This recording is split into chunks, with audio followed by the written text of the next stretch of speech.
What's up, everybody? Welcome to HotMakes, right here on the edge of tech, where we aim to educate and entertain the maker community. How you doing, Pooch?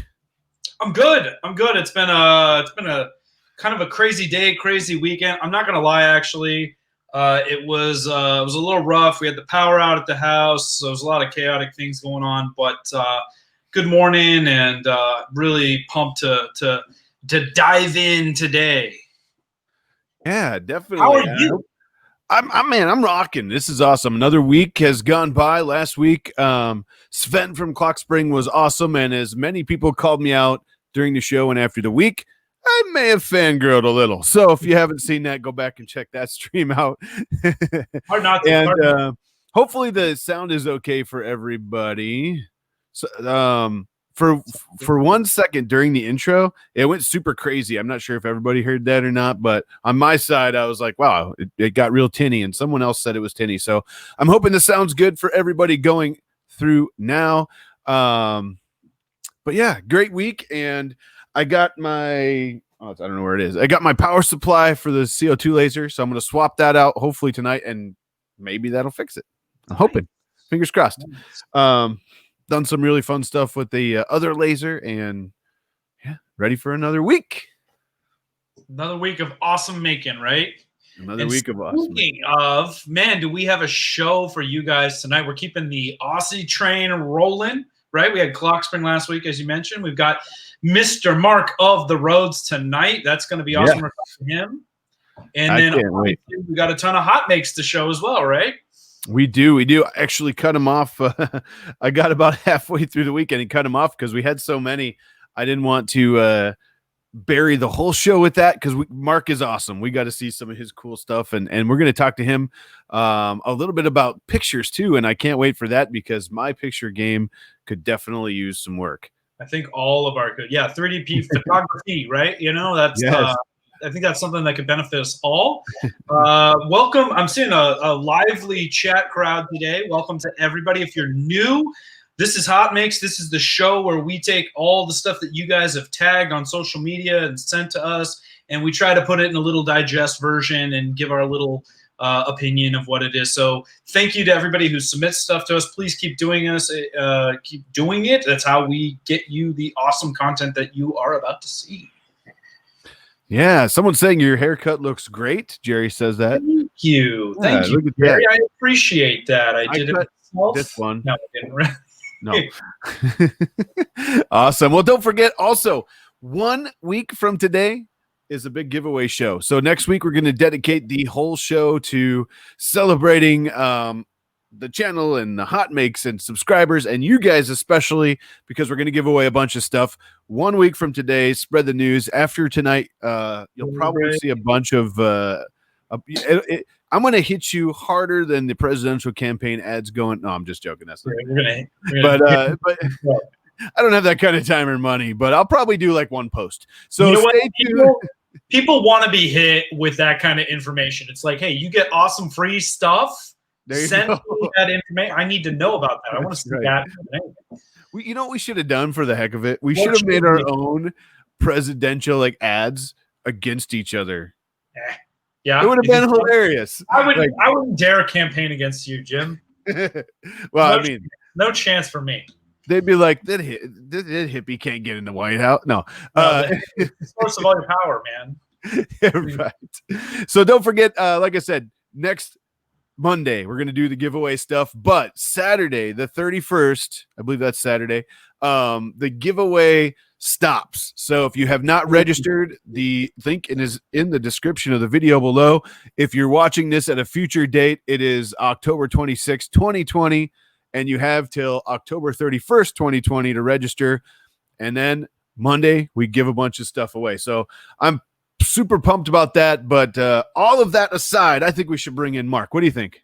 I think Llama's calling you out for the format. He's like, why don't you do the HotMakes first and get it out of the way so that we don't always run long like we do? It's tough because it's like we love talking to people, you know, and it's a valid point. It's a valid point, Llama. Take it under advisement. I think my answer would be I feel really bad if a guest comes and literally sits in chat or in like the green room eating tacos for like the first 30 minutes of the stream. You know, I mean, the tacos are delicious. They are. I said earlier we were eating tacos. So if we were better about abiding to a schedule, like if we had Shane on here putting us on the clock, you know, it'd be a totally different story. You know, so we need to work on that, and we recognize that, and we appreciate your feedback. We're gonna reserve that for another time because we are eager to talk to Mr. of the Rhodes. Best comment of the night. Maybe Jim needs a political ponytail. All right. Power ponytail. Bring him in.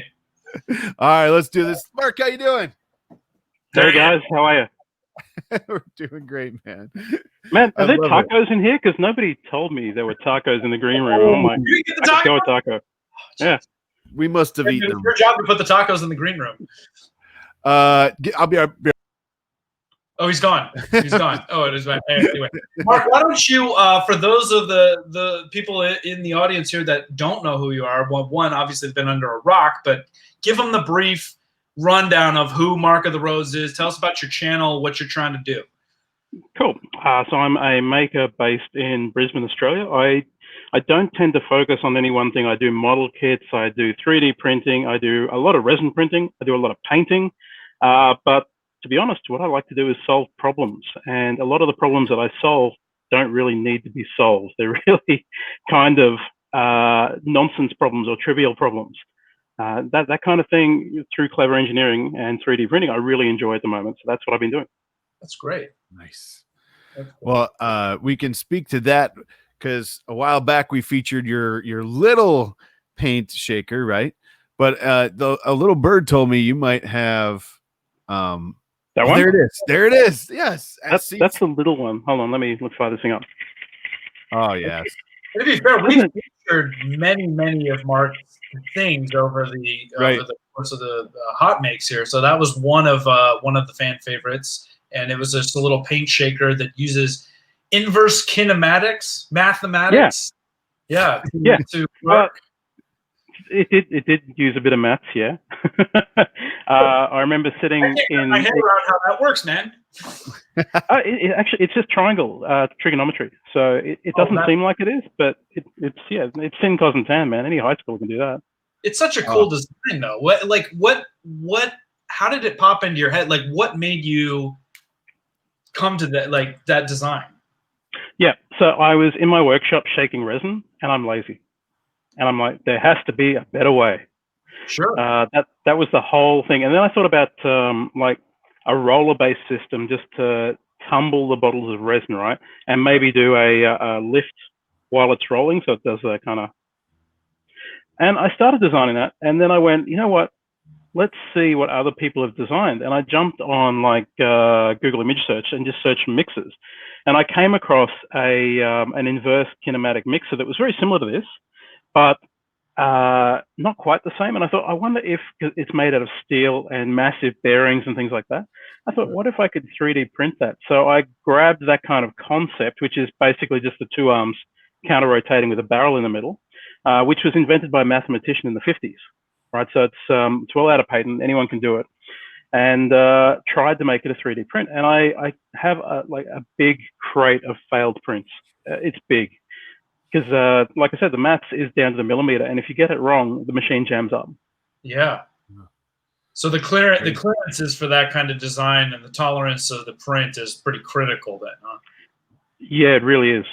Yeah. Okay. In fact, there's a few places. I'll just bring the print back in.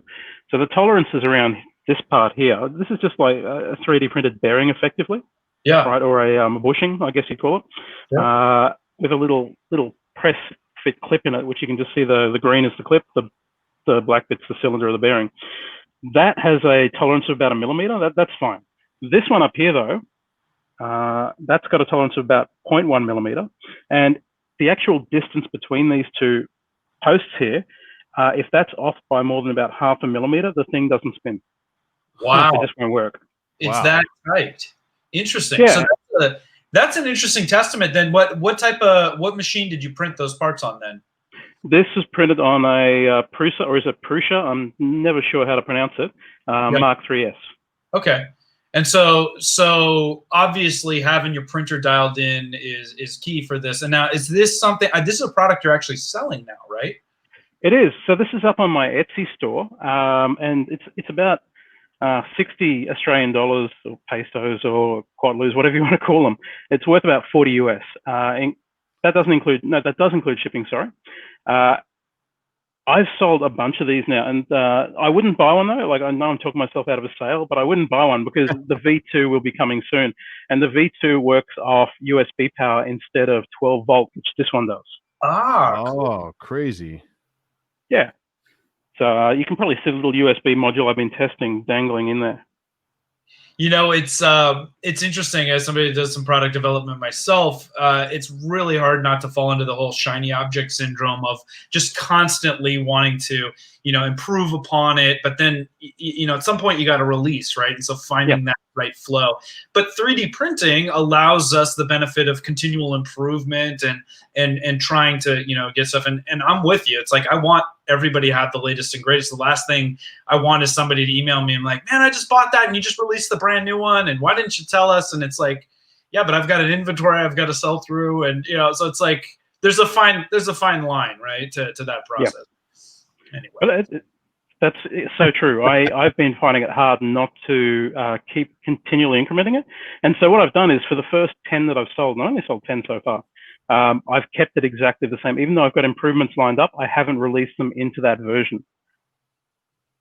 Yeah. Just to keep it the same, because I don't want someone to buy it and go, well, the colors are different, the machine looks a little bit different. It's not what I expected. And sorry, one other thing, the mechanism you have for actually gripping the bottles, it reminds me of a shock mount for like a microphone. Is that what you base that on, or did you find that somewhere else? No, actually, I was trying. Have you ever changed an oil filter? Sure. On a car? An oil filter spanner, how it kind of like, it's a band that tightens up by using a cam action? Yes. I started putting a cam action into this to try and lock things into it, but I couldn't make it work. And then I thought, well, hold on a second. This is an irising mechanism like a camera lens. So if I take this and I just put some rubber bands on it and I twist it. The shock mount for. I love that. That is awesome. It works so, and someone pointed out that looks exactly like a shock mount for a microphone, and I went, yeah, it kind of does, actually. I didn't even think of that. It's brilliant. Yeah, that's really great. And so, I was going to say convergent design, right? Because everyone has a need. Multiple different designers are going to come to the same solution through the same requirement. Great. I just my brain's broken right now. I'm trying to figure. If you're off this much, it won't even turn. It's like. You reckon that's bad? You should see do you want to see the big one? Yeah, we need to see. All right. Hold on. That was the big one. First time on the show, someone said that. This is yet to be. Is this an exclusive? Has this been shown anywhere? I don't think it has. So this is the big one. Exclusive. This is a prototype, first off. Okay. So that's why, like you can see, it is covered in filthy grease because there's quite a bit of pressure on the joint. It runs at a horizontal, right, which means there's a lot of downward force from this, which means as soon as this thing isn't lubricated, it just seizes up and it'll start grinding the plastic, which will eventually melt it together. Let me just plug it in so you can see the action here. Man. Cool. Exclusive, like Pooch said, right here on HotMakes, we get to see the big shaker. HotMakes exclusive. Bow. Look at that. Yeah. Okay. Well, now, what's the application, Mark?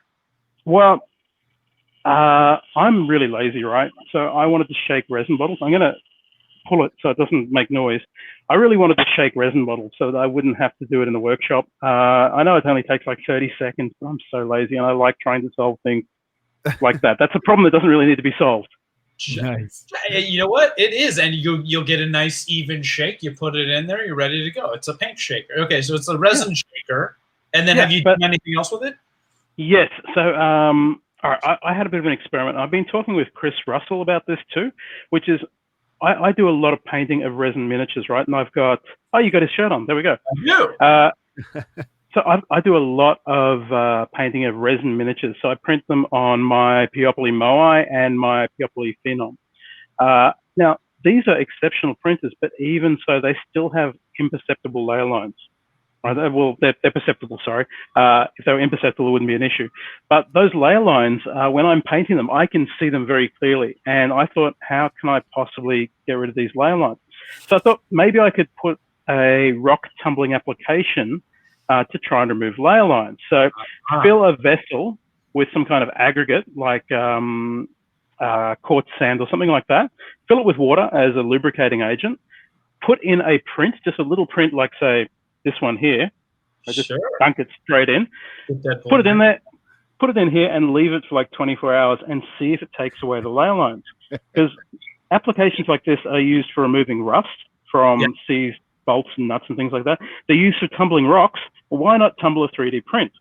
And so I gave it a try. And how did it work? Terribly. Fail. So what happens is if you leave those resin prints in water for 24 hours, even though they're cured, they turn soft and soggy. And like they start deforming, they start coming apart, they start splitting upon the layer lines. There's delamination. So basically, the end of this is if you have resin prints, don't put them in water. And those are not cured yet, right?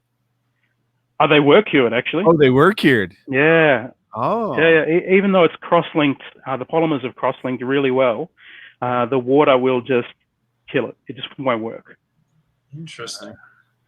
Well, you know what? It's the, sometimes it's the journey, right? That is the process, and there's teachings and learning. So we appreciate you sharing that it's not all roses, because obviously we get on social media and we always get to see these great results, and we don't always hear about the failures or the process along the way. But it is these little things that allow us to get to those results. So that's fantastic. It's funny you mention that. I do a few YouTube videos from time to time, and my favorite part of any of my YouTube videos is talking about how I screwed up. And it's every single project I screw something up without fail, every single time. The only thing I'm successful at is failing. I don't want to. There you go. I always say the only thing I know is without failure, there's no success. So there you go. You're successful because you fail. Fail forward. Fail fast. I like it. I like it. Yeah. You learned it here, folks. You learned it here. No. Educational, right, Jim? That's right. Well, what do you think about? I'm trying to be mindful of Llama's requests, but why don't we pivot gears and talk about some 3D printing photography for a little bit? Jim, I know you got a lot of questions centering around that because you do a lot of yeah, for sure, and whatnot. And Mark, you didn't mention this, but you did mention to me offline that you do have a background as a professional photographer, correct? Yeah, that's right. For years, I was actually a professional photographer working in the fine art industry. Now, if you want to go and look for my stuff, it's pretty easy. You look for my first name and my last name in photography. Just a word of warning, it's not PG. I work with models who don't wear clothes very frequently. But when I say fine art, I'm not talking about Playboy or something like that. I'm talking about something you would hang and frame and put on a wall. So that's there you go. Tasteful. Well, your house might be different to mine, Pooch. It gets hot down there in Australia, so clothing, gets in the way a lot. It's always optional. I had to put a shirt on for the show. Sure. Appreciate it. Yeah, me too. No. Shout out to Mike. Never let the machines win. Gave me this shirt, by the way. Let's see. There it is. Never do. Right. Never will. So when you're taking pictures, we feature quite a bit of stuff on HotMakes that's yours, right? And you always seem to have just a great shot of whatever you're doing that mixes in, and the background looks good. And I mean, if you're geeky Faye, your hair matches sometimes. Like, how do you guys get these shots? Because I'm like, this is a water bottle. Looks good. No.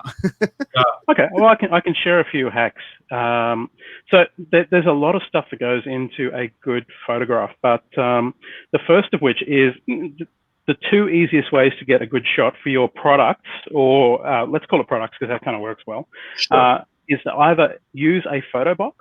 If you haven't come across those, you can get them on Amazon for about $25 US. Mm-hmm. These are just a cube that's translucent fabric. And what you can do is put LEDs on either side of it, or just use sunlight or the room light. And what they do is they diffuse the light down to a soft, even light all the way around your object, which gives you a fantastic print. Fantastic photo, right? Yeah. That's number one. And if you don't want to spend money, there's easier ways to do it. And all you're going to need is a window, which I've got. I'm going to turn my camera. See my window? There's a window. They have them. There's a window. In Australia. This is look at that. Okay. A4 paper. This is all this is. Now you won't be able to see it as well. Yeah. Okay. But we have our object. Hold it up to the window like this. Put the paper on the other side like this, right? And then take a photo from 90 degrees. So where the camera's coming from.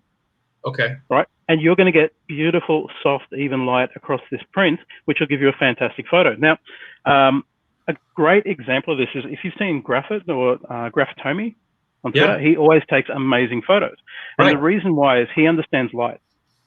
He understands exactly how light works from windows, from soft light and directional light. And he always incorporates that into his photos. And as a result, they came out beautifully. Now, the benefit of that, and there's kind of two sides to photography here. You can get an amazing photo, right, of your finished product. And things like window light are fantastic because they will hide all the mistakes. The soft light, right, hides all the imperfections. Layer lines are an imperfection. So if you have nice soft light, you can't see the layer lines. Sometimes layer lines are beautiful, Mark. Sometimes I want to see those layer lines. Well, I'm not Filament Frenzy, am I? So you're like the thick, ropey extrusions that Filament Frenzy spits out. So okay, so if for those of it, and unfortunately we're not doing the PowerPoint alongside, but if we're doing bullet number 1, what I'm hearing is it's all about lighting. Bingo. And if you don't have to spend a ton of money and getting fancy stuff. That the best source of light often is just daylight. Right outside the window, you'll get a nice diffuse. Does it matter if it's bright, a cloudy day, or generally it's pretty diffused by that? With window light, you're getting light that's bounced off the environment and coming back in, so it's already pretty soft. However, on a bright day, it's going to look good. On a cloudy day, it's going to look great. So now, always, if you look at my photography, I do a lot of natural light photography. It's almost all natural light photography, and because of that, I go for cloudy days. Because everything looks amazing on cloudy days. You get the lovely soft shadows. You don't get any sharp lines. And if you want to show off a painted miniature like this fellow here, I'll bring it a bit closer. Yeah. Right. You want to get rid of as much of the detail as you can in favor of that light. And let's just see if I can bring in the paper and you'll see the difference, hopefully. See how it's lit up on one side? Yeah, yeah. Look at that. I could see the low lights, especially like the belt on his shoulder and stuff, really illuminate when you did that. So you're just adding a little reflection via just something white or bright, obviously, that does that, reflects the light for you. Very cool. That's it, yeah. If you're a miniature painter too, there's kind of another train of thought. Now, so a lot of people 3D print with resin printers to get their miniatures, right? Like I've got these, I got quite a few here. Here's two, here's two really different ones, right? What can you see different? What can you see different about these? One of these will look different in the light. I think it's, I'm seeing more sheen on one. Yeah, you got it. So this one here has a gloss finish. Yes. Right. This one here has a matte finish. Okay. Right? So if you want to use natural light, and again, Graphitomi is a great example. He uses a lot of gloss finishes. Gloss finishes will pick up the natural highlights of the light a lot better than a matte finish will.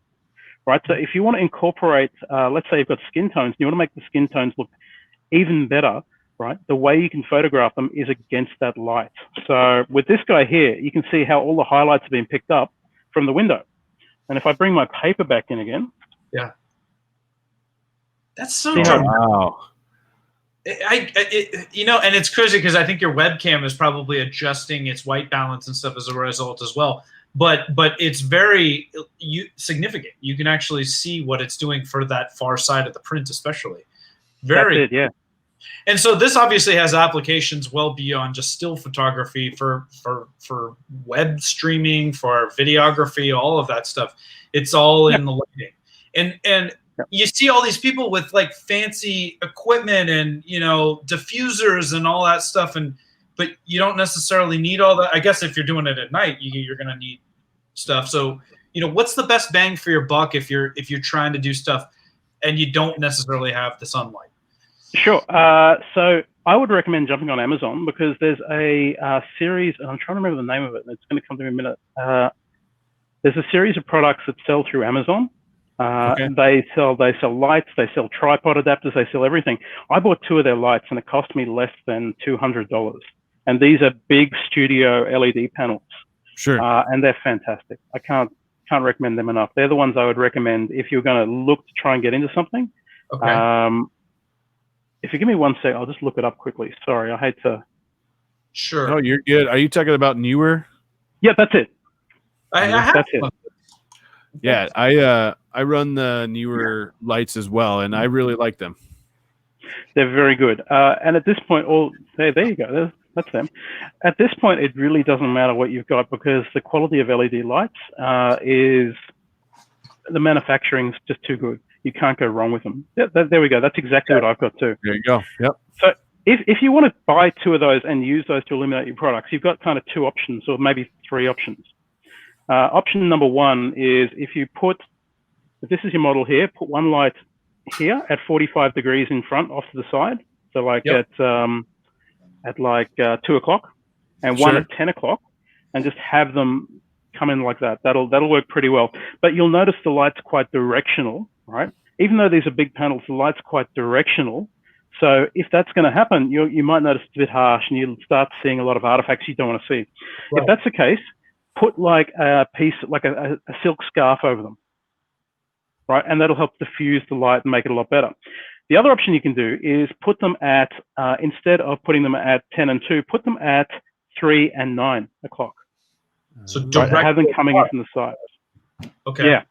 And that way you're going to get light on the side, which because of the way that the light works, it's going to get more and more diffuse as it wraps around the print. And you're going to have a narrow band in the middle here that's a bit of shadow.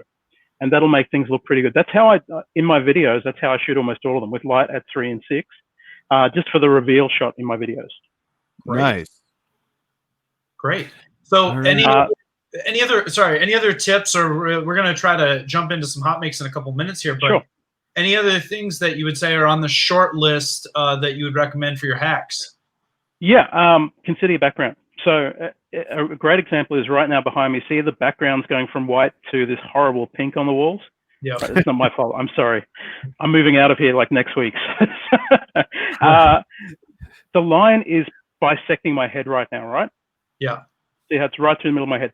That's a no-no. Anytime you've got lines in your background, you want the lines to be bisecting at big points.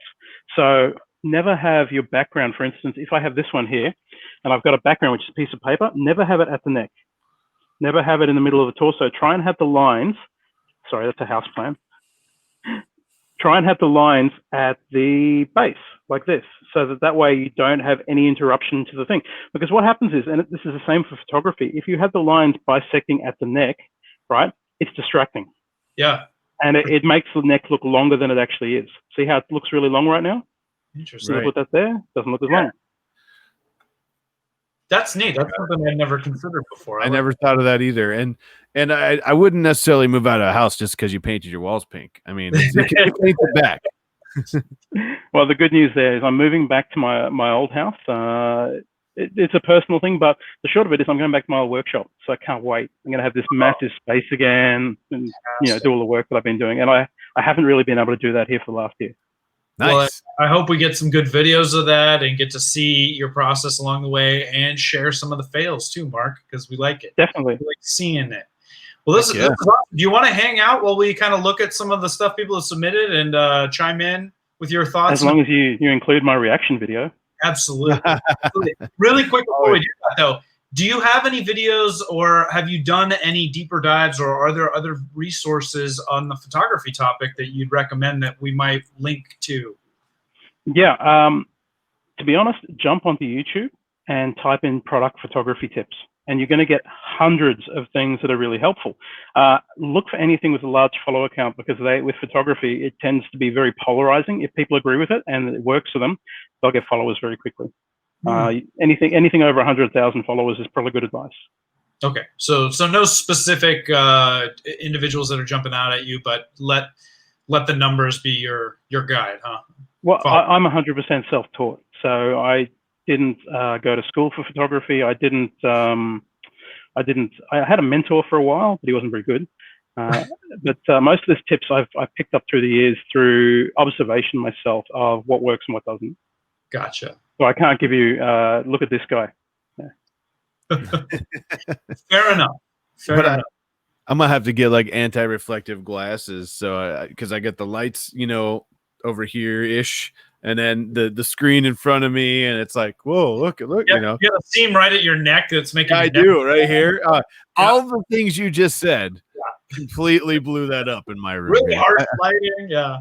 Oh, can I add one more thing? Yeah. Please. Have a simple background. Simple backgrounds work best. So have a white background, have a black background.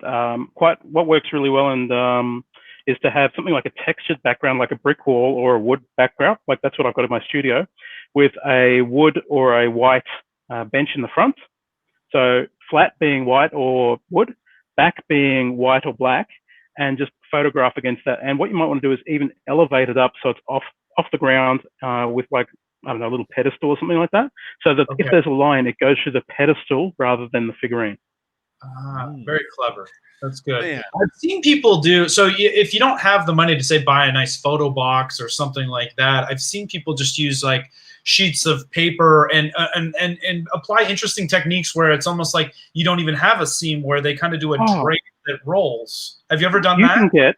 Yeah, I have. I used to do it with professional photo paper. So I had studio paper that's like 6 foot wide, right? By like 50 foot long. You can't do that, obviously. But what you can do, jump on Thingiverse, or if you can find somewhere else that actually works, that would probably be better, and grab a 3D print. Yeah, it was a little bit of sass there, wasn't there? You can grab a 3D print of a seamless backdrop holder for a piece of paper. And what it does is it holds this piece of paper in a nice curve like that, and you put your model here, and you put the lights on either side, and you've got a seamless backdrop. That'll only work for small prints, but there's no reason why you couldn't scale it up to A3 or even A2 paper if you wanted to. Gotcha. Okay, so there's a good practical print tip for you guys. Anybody has a link that they want to send of one that they use or they like, send it our way. We can add it. That's a great use of printing. Perfect.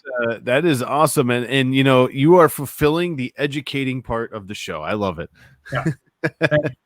Educate and entertain. You got to do both. And I'm going to take some time now and go look at your photography. I'll be back. No. Anyways, nice. Well, I think we should jump into some hot makes like Pooch was saying, and then we'll come back and talk in a few minutes when we're done with that. But let's drop us out, put us on the side, and check out some hot makes. What do you think? Yeah, let's do it. All right. I need Caleb's watching right now. I need to bring, if I could find my banners. What is going on here? There we go. I need to do one for hot mix. We have a hot or not, but we don't have a hot mix. But it's kind of the same thing. Let's do it. Do it.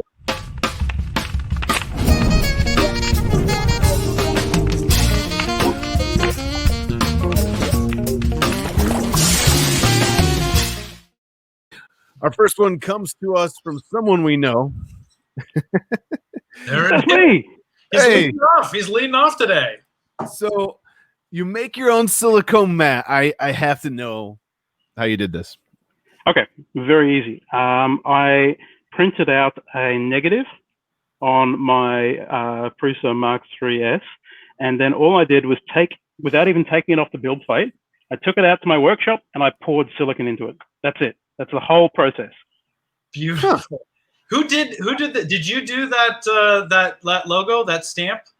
Yeah, I did. I spent ages trying to look for a graphic designer to do it, and then I got graphic designers. I'm sorry if there's any listening, but you guys are the tow truck drivers of the art industry. It's terrible. So I just did it myself. Oh, you do it yourself. It's beautiful. I love it, and it's perfect. I can tell it's you, and it's so iconic.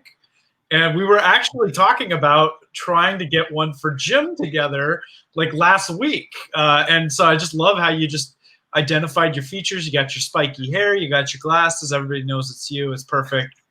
We're talking about the outline, the logo part, right? Not the slap mat. There it is. My problem is I don't have enough definitive features to do something like that. Jim's got the long hair and the glasses and the beard. I don't know.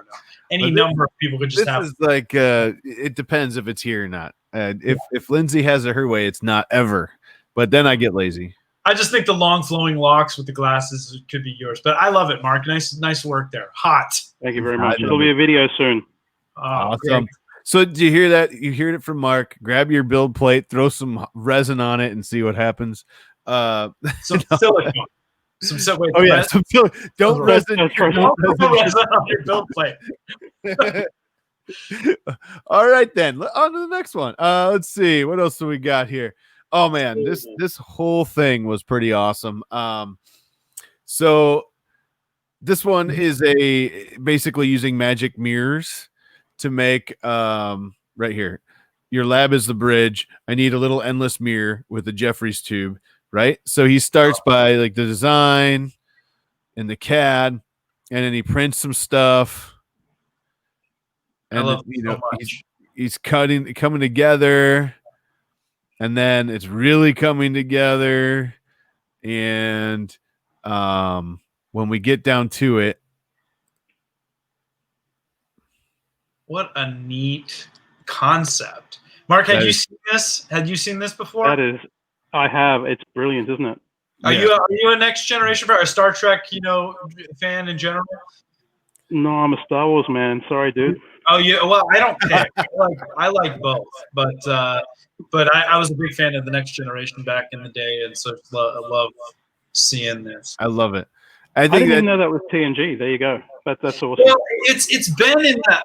I want to say TNG is when they really started using the term Jeffries tube, but they've mentioned it in Voyager, Deep Space Nine, all the rest too.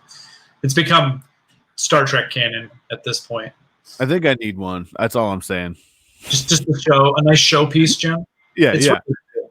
And I like his use of Twitter threading actually to like go through the process. I've always found that interesting. Not a common, maybe more common use of Twitter these days. I don't know. Right. I do like that. Marcel, I believe is how you say it, right? Print it, sand it, paint it, sand it, paint it, sand it, paint it, sand it, paint it, sand it. That's about the project, right? He made a electric violin out of on the Prusa MK3S out of PETG, and the thing turned out super awesome. Wow. So I actually have one of these. I don't know if Lindsay's watching, but she's gonna chime in if she is. But we have one of these in a bunch of pieces. This exact one. Model? Yep. Wow. I printed it when I first started just to see if we can. We just never actually put it together, and now I need to because this is awesome. Nice work. I have a question about this. Is this playable? Yeah. Oh yeah. And is there any resonance? Because I know violin works by resonance, right? How does this work for the resonance factor? So in the bridge here is a lot of times it's an electric bridge. Well, the bridge I was going to put in is electric. Otherwise, all the electronics actually sit underneath here. So he's not showing them here, but the electronics actually, I don't know if there's a better picture. So underneath here, your electronics sit, and then there's a little plug that you can plug it into an amp. Gotcha.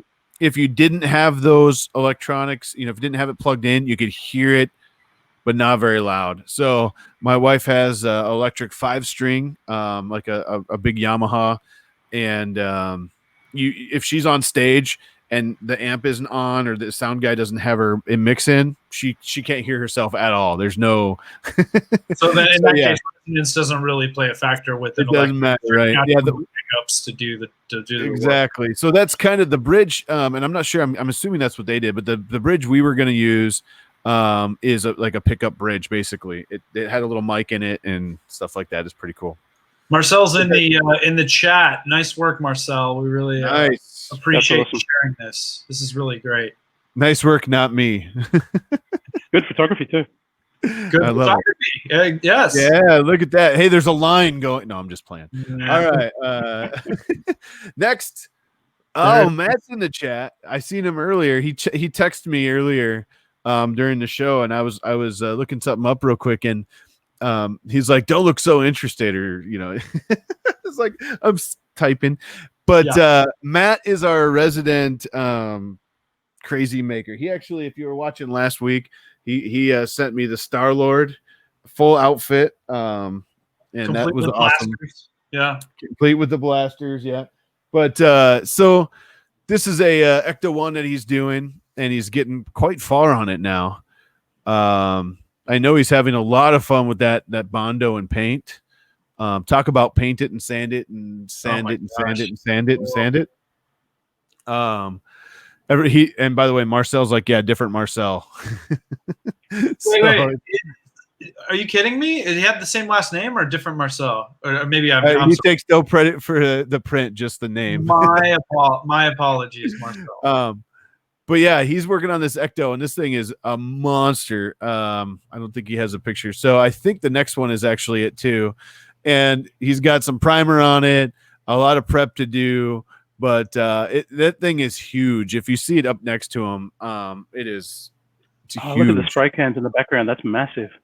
Yeah, he doesn't have a banana on there, but it is a big. And he's been talking about doing this for a while. So it was Graphit's paint job, but it's not his model, right? Like was he the one that we saw showing it off a couple weeks ago? Yeah. That now talk about the background and everything on his model. He had the buildings and everything. That's crazy. Gosh. The whole diorama. Yeah. The whole shop is pink. He said his whole shop is pink right now. Oh, man, Bondo. All right, so we go on to Robbie Mack. We saw a glimpse of this recently. Forgot to get pics when it was finished, but this is the finished product. He was making this a couple weeks ago, and we showed it. So I thought this is a pretty cool little print. So good. Nice work, Robbie Mack. Who is polishing his eyeball?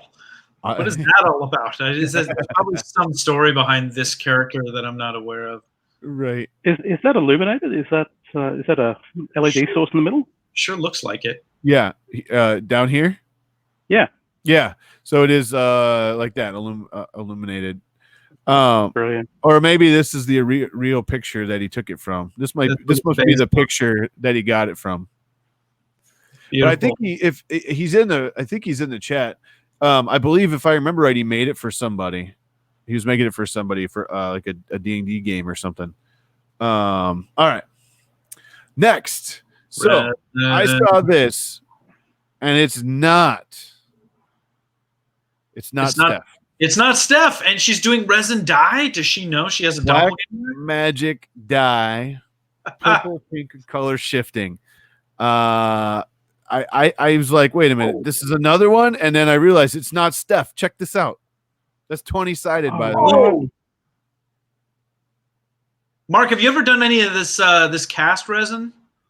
Yeah, I cast with resins all the time, but I've never done a dice or dye.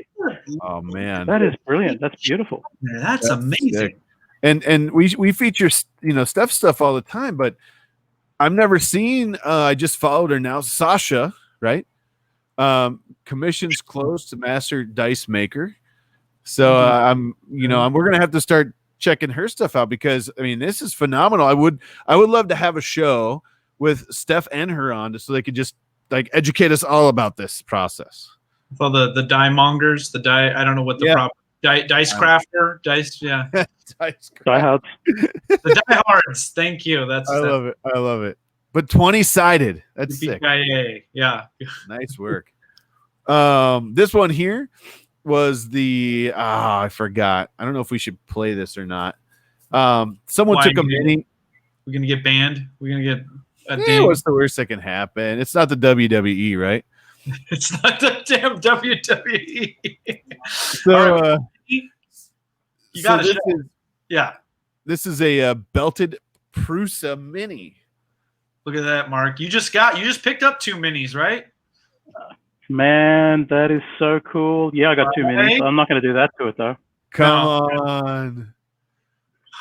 I love belt. I love belt printers so much. I'm not talking. They did a beautiful job of that too. I definitely need to read more Right.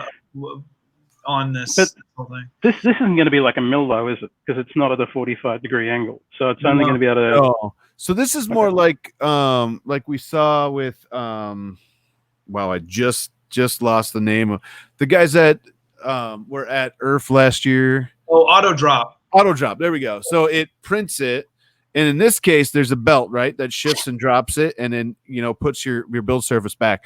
The auto drop stuff has like a plow that comes through and knocks your print off. I mean, they've been doing this now with Ender 3s and everything. I love the idea. Yeah, very cool. I would like that. I do a lot of automated printing, so I'd love to be able to just fire and forget. That's what I'm saying. What I'm saying. A spool later, and you have like 200 whatever. I just want to come back and have a bucket of prints that are done and ready to go. Automation win, baby. Mig Monk Dan finished this print today. Rex stands about 12 inches tall, 13.5 with the base, and there you go. Wow, look at that picture work. That's not bad. I'm seeing a lot more people using black backgrounds these days. What's your take on that, Mark? Black, white, gray, whatever you want, really. I tend to go for the wood with a nice single color behind it. That's what I prefer. You heard it here. Mark likes wood. Okay. Yeah, I do. Super cool, man. I love that. I love the figure, and the model is very cool. Oh man. Liberian chick. I think we got, I don't know how many hot makes on this one. A ton. So many hot makes on this. And this was the Lego printer. Let me go back here. So, do you know much about this, Pooch? Can you speak about it besides what you've seen here? Only that it is a 3D printer made of Lego. And she is still working on it. She was talking a lot about, I was really fascinated to hear her process for reinforcing some of the stuff, but it is working. And adding stiffness and rigidity to the whole thing. But it just goes to show that really the material that holds it together, we've gotten so good at creating these kits and stuff around it that people are getting really creative with the material they're using to just hold it all together. Nice. And real quick before we hit play, the other Marcel is actually in chat now. And see, he is in there. I knew it. I saw your Twitter notification that you're live and that you're live. I'm the Marcel who built the e-violin. Thanks for featuring it. There's a new video with sound on the violin. Check out the latest tweet. So we'll definitely check that out. Nice work on that, and welcome to the show. But I got to play this. Here we go. Yeah, here we go. Is that printing a Flexi Rexy?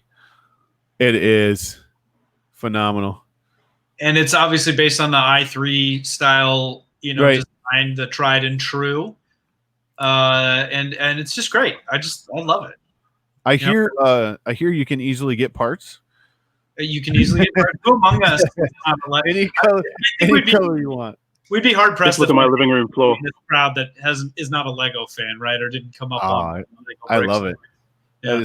That's so awesome. So I can't wait to see if she ever says it's done. I want to see what that looks like, because with these projects, sometimes that never comes. It's always like I'm working on it and you're always improving and you're making it better and you're taking, you're learning from mistakes like we talked about earlier. And I can't wait to see what that looks like in the end. Well, I mean, Jim, is anything ever really done? Just to wax philosophical on you. Yeah. I mean, this bottle of Dr. Pepper is almost done. Okay, fine. We don't rest on our laurels. We always want to make things better. Right? There you go. This is a good Halloween. Juka, I think that's how you say it. Juka was playing in Blender, supposed to make a printable model, but ended up finally learning some very basic rigging and animating. So I thought this was a very cool thing in Blender. Oh, whoa. Wow, that's wicked. That's done in Blender. Fantastic. Nice. Isn't it incredible? The power of the tool set that's available to us in open source form these days too. It's just amazing. Well, I mean, and Shory's doing his stuff, and I can't remember what he's doing his in, but like you said, just in Blender, that's amazing. So okay, so that's some really awesome rendering and stuff too. And the talk about the lighting there, you know. So half the game obviously is doing the modeling and then lighting it in digital So form. do you think he has the light shine right on his monitor, or? Wonka Wonka. All right. Next, I believe it's Levi. After carving pumpkins, we had to roast the pumpkin seeds. Coincidentally, this jack-o'-lantern candy dispenser is print finished up at the same time. So check that out. Little pumpkin seeds in there. Very cool. I love that. That's really cool. Good Halloween print right there. For anybody, I think it's a candy dispenser, really. So you put the candy in there, and then it dispenses it out. And do you tap the stem, and then it does the little thing where it's like spits it out? Are we I'm assuming. Let's go see if there's like action video here. This is the Thingiverse. Okay. I don't see any action video, but that it's a cool print, and I wonder how big. I mean, like we could get Joel to print this on his giant printer. Can you imagine? And you could put like I don't know, human skulls in it. That'd be amazing. I was gonna go for humans, but I mean, full on humans, even better.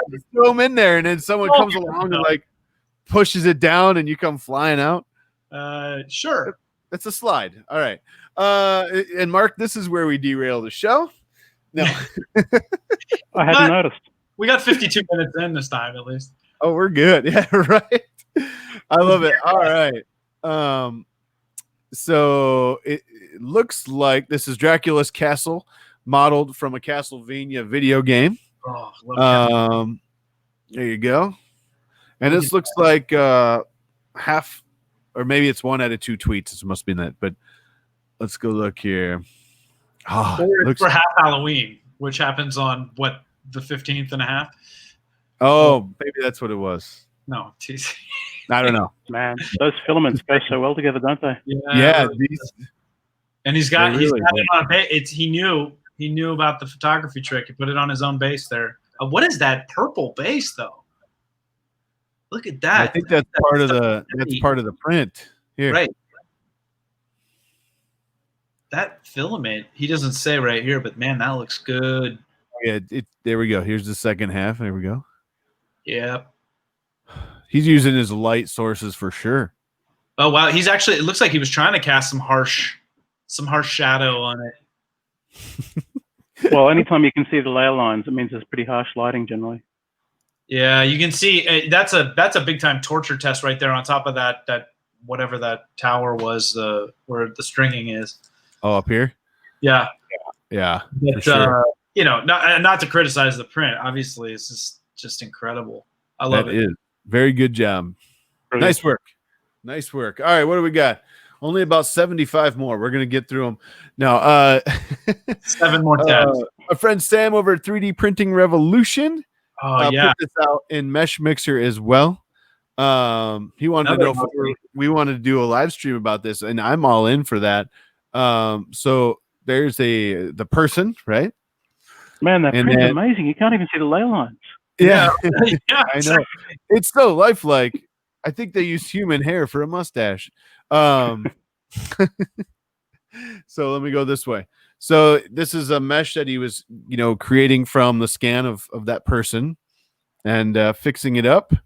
And this is the print that he got. Let's see. There we go. Wow. I mean, very, very good job, Sam. And I tell you, I mean, when I first saw that, I thought it was sculpted in clay. It looked very clay-like, but a really, really good result. Look at those wrinkles. So did he end up doing a lot of post work on that? Is there a lot of sanding and stuff going on there?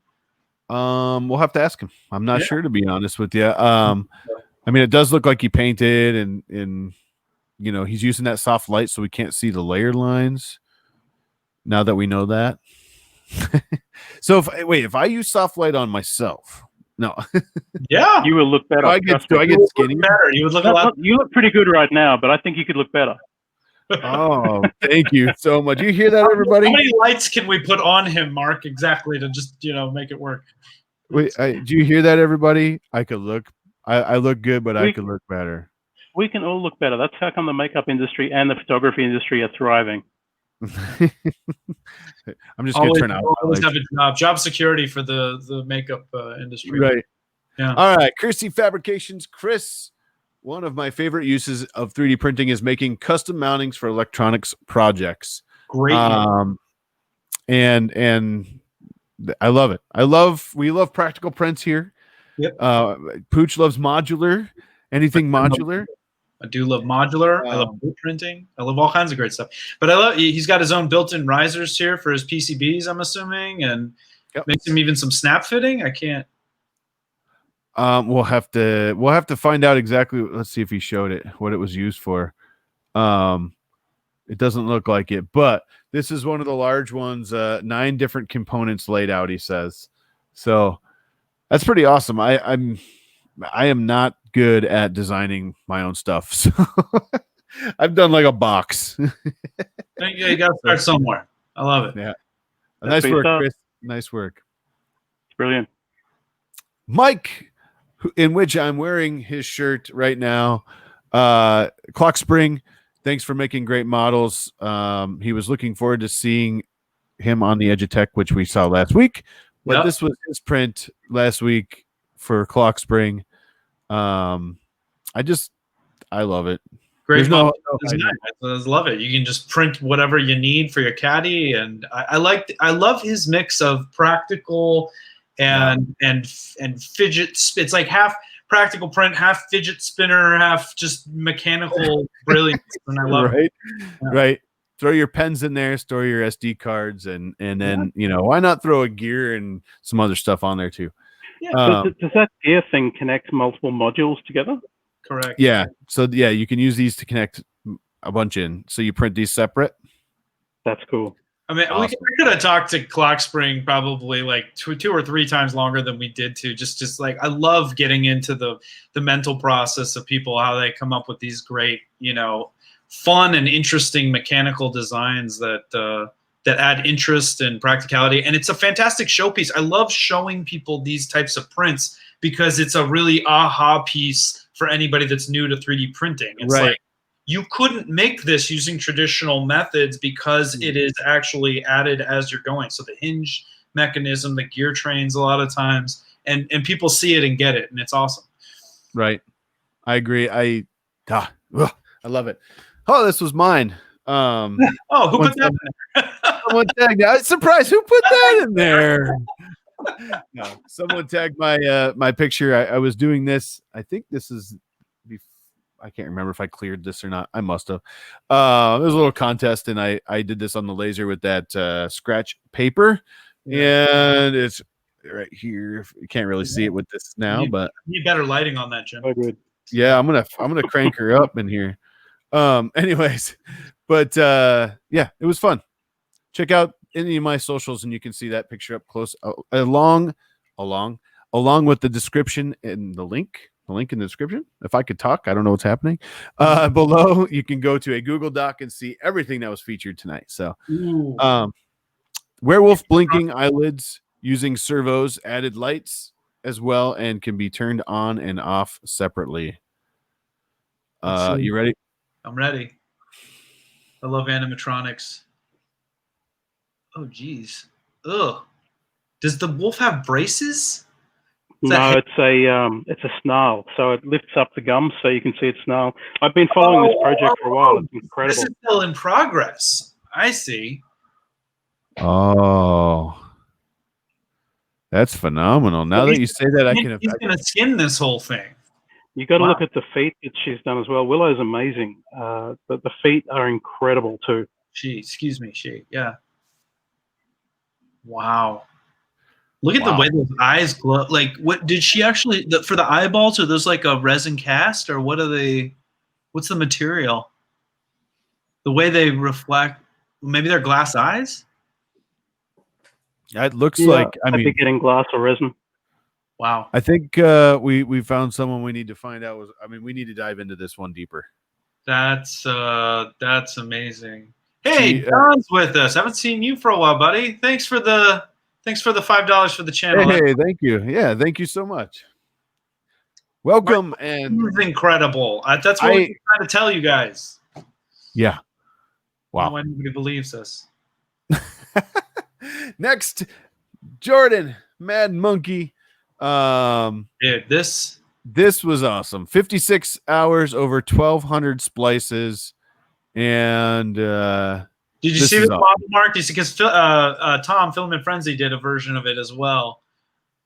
The what do you call it? The jack-o'-lantern playing shredding the guitar. Jammin' Jack. Jammin' Jack. Very cool. He may now be called Jammin' Jack, but he'll always be called Billy B to me. That's what he. That's awesome. These multicolor prints are so good, aren't they? Vine work. Have you done any MMU work yet, Mark? No, I haven't. Not a single bit. Yeah. It's a wolf mixed with Daria from Nemo. That's what Jordan is saying in chat there. All right. Oh man, that's awesome. Nice work. And 56 hours, 1,200 splices. And this one is what you call didn't work. That's what happens. That's what happens sometimes. You hate to see it. Honestly, though, it does look like a pumpkin patch. It's artistic in its own right. Yeah. Yeah. Wipe tower came loose and a layer shift. So that happens. It's a little hot mess for you today, and I love it. I actually think it looks pretty cool like this. It does. Great photography backdrop. Yeah, there you go. There you go. I love Always looking for the bright side. I love it, Mark. One more. Hannah. Well, Hannah with a hot mess. Yeah, she definitely had a little hot mess. Just not this week. So, second attempt, and it was a pumpkin candy bowl. Oh, much better result.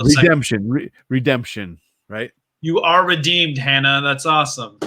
Thank you for sharing the hot mess. We appreciate it when you guys share. If you want to share the process along the way, we like seeing that too. So you can tag HotMakes and Hot Mess or write Hot Mess in there and stuff. And we like to show that part of the process as well, as we said. Good round tonight, man. Awesome stuff as always. High quality. We saw some good photography. We learned a thing or two. I feel like I want to do the Mr. Rogers thing at the end, like we had great teaching moments. No, this is good. It was a lot of fun, Mark, and we appreciate you being on. Hey, thanks so much for having me on. I had a great time. And schooling us a bit and representing. And one more note that I got to say is like there seems to be a and maybe this is just topical because I'm seeing it more, but a growing Australian maker contingent, or I'm just becoming more aware of it. I don't know, but I love that we're seeing more and more people from down under joining the community. So, yeah, it's getting big down here. Yeah, it's good. That's awesome. We're all from convicts, right? So we've had a lot of time to entertain ourselves and break ourselves out of shackles and things like that. And those are my grandparents and great grandparents, and now I don't have any shackles, so I've got to build stuff. Well, I realize it's COVID times and whatnot, but are there maker spaces and community things that you've been part of down there that you've enjoyed? I'm actually not part of them. I tend to be a bit solo from that, and I'll catch up with makers from time to time, like Billy Rubin or JT. Those guys, I've caught up with them for beers or coffee. But there are a heap of maker spaces, and actually the best person to ask about that, and I would actually suggest you get her on the show at some point, would be Billy Rubin. She knows everyone down here, literally everyone. The talks are underway, my friend, so good. Nice.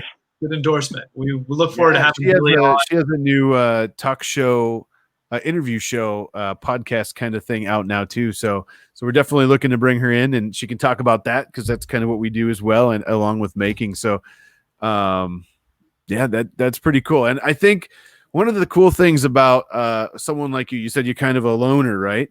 But in doing that, you make some amazing stuff, and I imagine you bounce stuff off other people sometimes, right? I do. There's a very a small group of people I talk to fairly regularly. I talk to Billy when we catch up. I talk to JT a bit. I talk to Chris Russell quite a bit. Graphitomi. There's a bunch of makers that do similar kind of stuff that we tend to just throw ideas at each other. That's fantastic. Right. Awesome. And Jerry's got a live show, I think tomorrow night. I didn't look at it. He just chatted me, but 3D printing and painting, I believe tomorrow night, 5 p.m. Pacific, if I saw that right. So check that out and feel free to put that in there, Jerry. Thanks for asking. Anyways, I know it's a little bit late. We promised you an hour, and you're probably just ready to dive into work or something, right, at your time. So we're going to get rolling, but thank you so much for coming on. I really appreciate it. And I took notes. So I promise the next 2 to 3 years, the pictures will be better. There you go. Awesome. I look forward to seeing it. Mark, if you do have any questions about the photography, feel free to reach out to me on Twitter too. I'd be happy to start up a conversation there. And there's going to be heaps of tips from other people if that kind of thing happens. That's great. That's awesome. Mark, it's always a pleasure, brother. Thank you so much. We look forward to chatting again soon, man. Be well. Thanks, guys. Right. See ya. Right. And everybody else, thank you guys for coming. Another Monday. We will see you next week for the giveaway show. So spread the word. Let's make this show huge and let's have some fun with that. We have some special announcements during that show too, so you want to be there for those. You never know what's going to happen, right? So show up. We'll have a little fun, and we will see you next Monday. Anything else, Pooch? That's it, man. Keep sending us those HotMakes, everybody. #HotMakes. Thanks for joining us. Have a good night. All right. Bye, guys. Have a great night.